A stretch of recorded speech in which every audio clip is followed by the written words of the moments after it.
Quando Jesus, em conversa com a mulher samaritana, disse a ela: chegou a hora em que os verdadeiros adoradores adorarão a Deus em espírito e em verdade.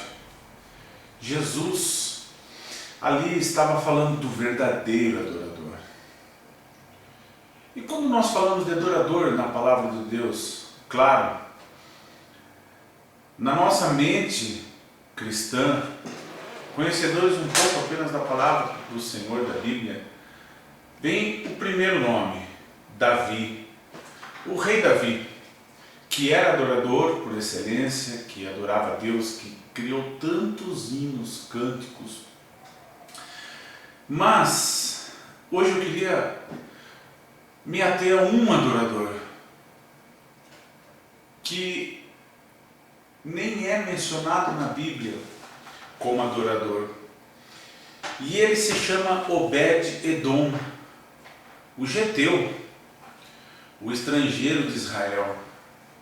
A Bíblia, quando fala de Obed-Edom, nós navegamos entre o primeiro livro de Crônicas e o segundo livro de Samuel.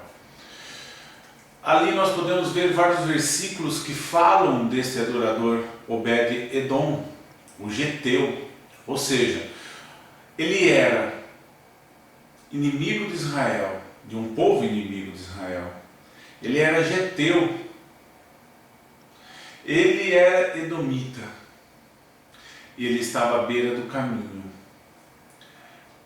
Mas, quando nós lemos o livro de 1 Crônicas, capítulo 15, nós vemos o rei Davi levando a arca do Senhor, o capítulo 14, ou seja, o livro de 1 Crônicas, quando Davi assume o reinado.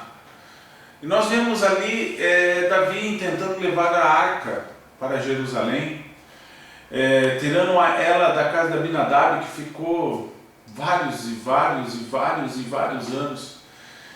E a Bíblia relata que nada em especial aconteceu na casa de Abinadab. No entanto, Deus, na sua infinita misericórdia, queria mostrar mais uma vez ao seu povo, a Israel, que apesar dele honrar a linhagem de Abraão com o povo hebreu, ele procura realmente verdadeiros adoradores. E por isso que eu quero falar de Obed-Edom, porque ele tinha todos os motivos para não ser ninguém e reclamar da vida. Obed significa servo.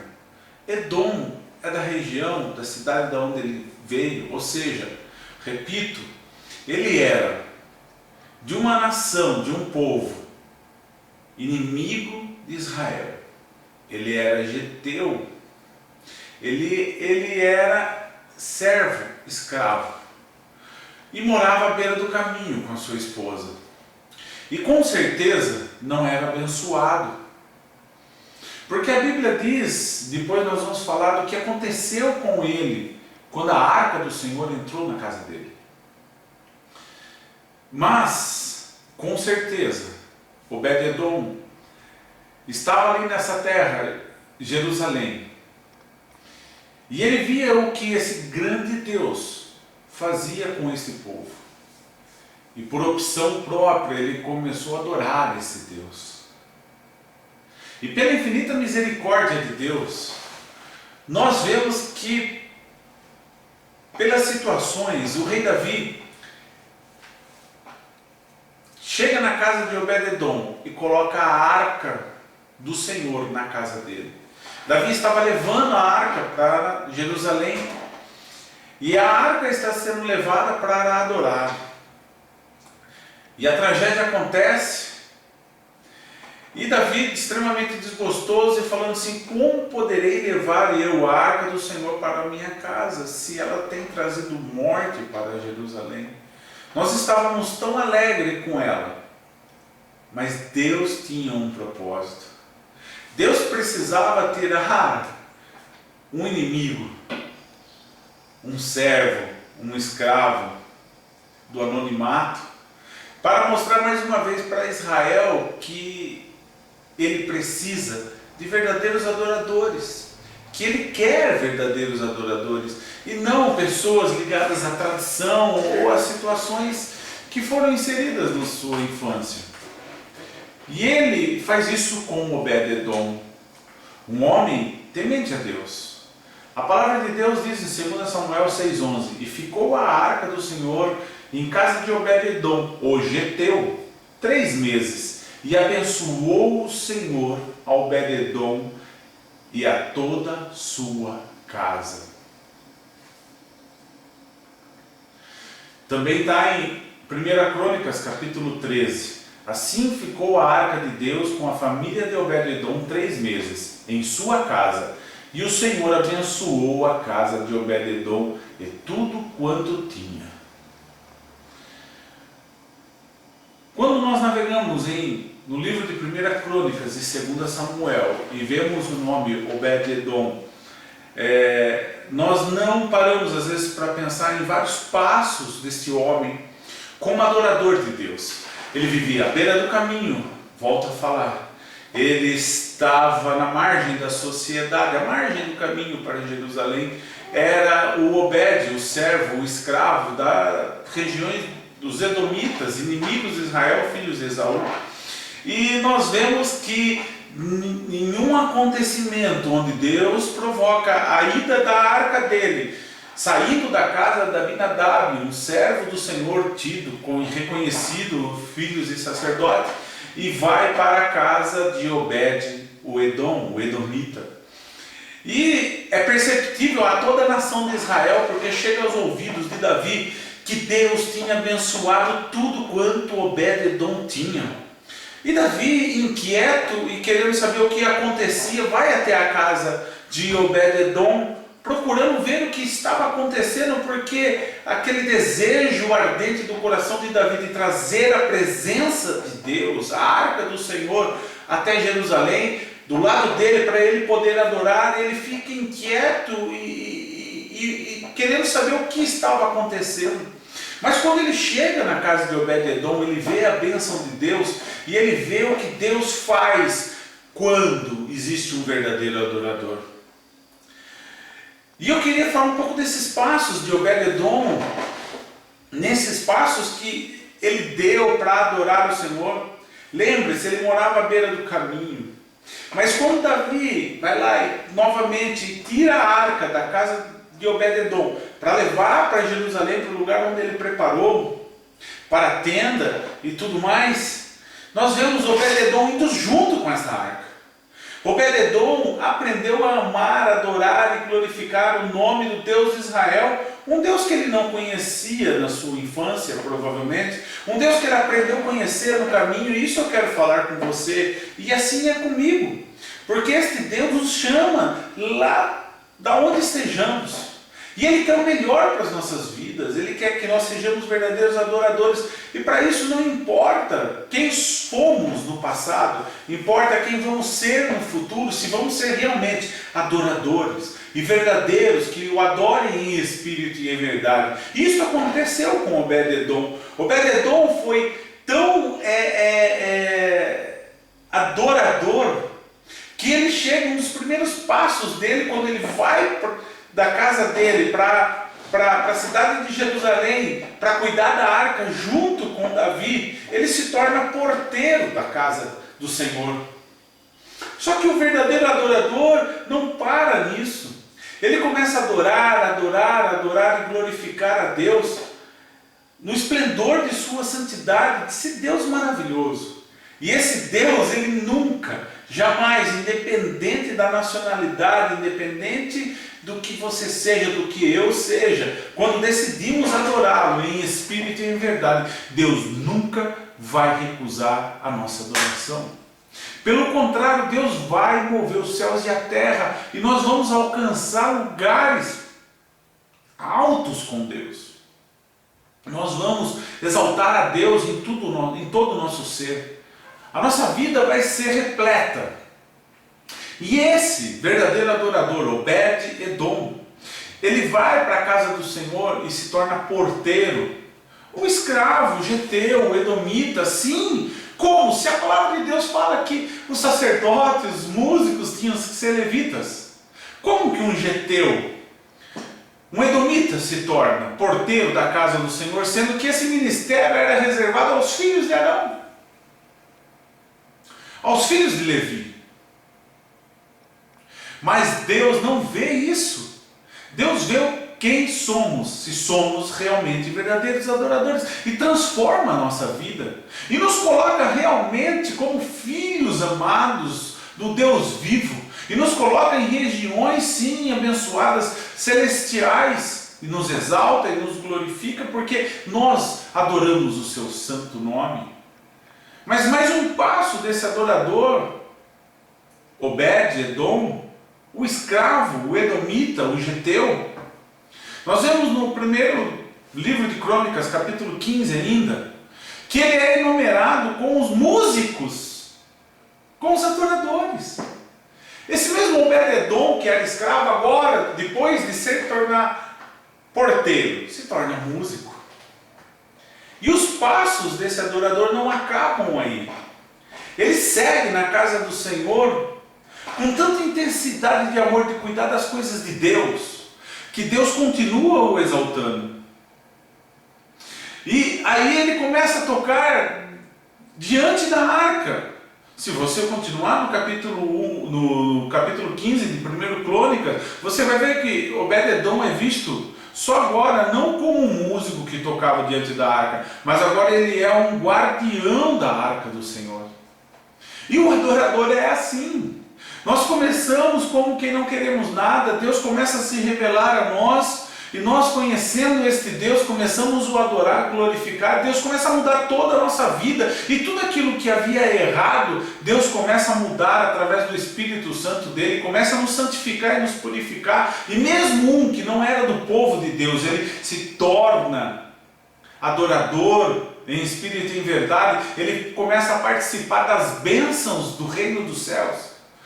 E aquele que não era nada, estava à beira do caminho, indo para Jerusalém, ele se torna porteiro, se torna músico, se torna guardador da arca. Mas não acaba aí para um verdadeiro adorador. Para um verdadeiro adorador, ainda reserva-se ser ministros. E nós podemos ver isso no capítulo 16 de Crônicas. Agora Obed-Edom está entre alguns dos ministros que adoravam e levaram todos a adorarem. Ele era ministro de adoração. Quando nós resolvemos realmente servir esse Deus com toda a intensidade da nossa alma, Deus transforma o nosso ser. Nós somos enxertados, sim, no povo de Israel. Nós somos chamados filhos de Deus. O sangue de Jesus Cristo nos purifica de todo o pecado e nos dá a oportunidade de sermos chamados filhos de Deus. Esse mesmo Deus, o dia que Ele vier e resgatar a sua igreja da terra e ressuscitar os que estiverem mortos em Cristo, nós sentaremos no trono do Senhor, estaremos nas bodas do Cordeiro e seremos transformados em um corpo glorioso. E seremos assim como veremos. Esta é a palavra. Mas o verdadeiro adorador não para aí. Em Crônicas ainda, capítulo 16, agora o incansável adorador que era liderado por Asaf, deixa de ser somente um ministro de adoração e passa a ser um líder de 68. O Obed-Edom passa a ser líder de 68 na adoração da casa do Senhor. Deus faz isso. Deus muda o nosso ser. Agora, queremos realmente ser verdadeiros adoradores? Estamos dispostos a deixar todo o nosso eu, a nossa cultura, a nossa vida? Estamos dispostos a deixar Deus mudar o nosso ser? Estamos dispostos a realmente adorá-lo em espírito e em verdade? E esse adorador, Obed-Edom, passa a ser tesoureiro e guardar os tesouros da casa do Senhor. ele passa a ser responsável pela guarda do ouro, da prata, das pedras preciosas e tudo quanto era confiado na casa do Senhor como oferta, como dízimos. Este Obed-Edom, no segundo livro de Crônicas, capítulo 25, versículo 24, a Bíblia mostra que ele era o responsável pela área financeira do templo. O que eu quero falar é que quando realmente decidimos ser verdadeiros adoradores, adorando a Deus em espírito e em verdade, pouco importa a nossa nacionalidade, pouco importa a nossa cor, pouco importa a nossa cultura, pouco importa se somos da linhagem de Abraão. Quando decidimos adorar a Deus em espírito e em verdade, esse Deus maravilhoso, Criador dos céus e da terra, o Todo-Poderoso, o único Deus, Ele transforma as nossas vidas e nos coloca realmente em lugares que deveriam ser ocupados pelos filhos da herança, pelos filhos de sangue. Mas Deus está procurando filhos da fé, pessoas que decidem renunciar a toda a sua vida, aceitando a Cristo como único e suficiente Salvador, deixando todas as coisas de lado, apenas se importando em se prostrar diante dele e adorá-lo em espírito e em verdade. Este Deus, o Todo-Poderoso, está à procura realmente de verdadeiros adoradores. A palavra de Deus fala que os olhos dele rodeiam a terra, a busca daqueles que querem santidade, aqueles que querem adorá-lo, aqueles que querem buscar a face dele. Esse Deus nunca se jogará fora ou deixará aqueles que realmente querem servi-lo. Esse Deus cuida daqueles que são seus. Ele guarda, Ele livra, Ele abençoa, Ele honra. Esse Deus é o Todo-Poderoso. Ele realmente procura aqueles que o querem adorar em espírito e em verdade. Vamos mudar a nossa vida. Vamos começar a nos preocupar realmente com o que importa. Porque a nossa vida aqui na Terra, quantos anos?